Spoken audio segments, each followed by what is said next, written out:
Hello friends, welcome to మా honey home. ఈరోజు వీడియోలో హోటల్ స్టైల్లో కొబ్బరి చట్నీ ఎలా తయారు చేసుకోవాలో చూసేయండి. ఈ చట్నీ ఇడ్లీ దోశల్లోకి చాలా బాగుంటుంది, చాలా ఈజీగా చేసేయచ్చు. సో ఇంకా లేట్ చేయకుండా వీడియోలోకి వెళ్ళిపోదాం.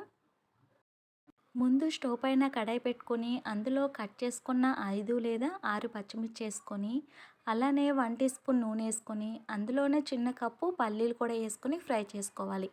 పచ్చిమిర్చిని ఇలా తుంచుకొని వేసుకోండి, లేదంటే పేలతాయి.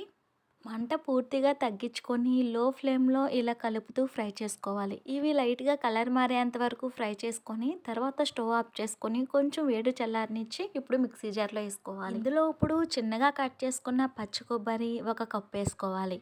ఫ్రెష్ కొబ్బరికాయ అయితే మనకి చట్నీ టేస్ట్ అనేది బాగుంటుందండి.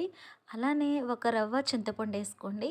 అలానే రుచికి తగినంత ఉప్పు వేసుకొని ఫస్ట్ ఒకసారి నీళ్ళు ఏమి వేయకుండా మిక్సీ పట్టించేసుకోండి. ఇలా ఒకసారి ఫోర్స్గా మిక్సీ పట్టించేసుకున్న తర్వాత ఇందులో ఇప్పుడు తగినన్ని నీళ్ళు వేసుకుంటూ మెత్తగా మిక్సీ పట్టించుకోవాలి. ఇలా మెత్తటి పేస్ట్ లాగా మిక్సీ పట్టించుకున్న తర్వాత ఏదైనా ఒక గిన్నెలోకి తీసుకొని ఇప్పుడు తాలింపు వేసుకోవాలి. సేమ్ కడాయిలో మరో 1 టీ స్పూన్ నూనె వేసుకొని 1 టీ స్పూన్ తాలింపు గింజలు వేసుకొని అందులోనే 1 ఎండుమిర్చి 1 రెమ్మ కరివేపాకు కూడా వేసుకొని తాలింపు ఫ్రై అయిపోయిన తర్వాత చట్నీలో వేసుకొని కలుపుకోవడమే.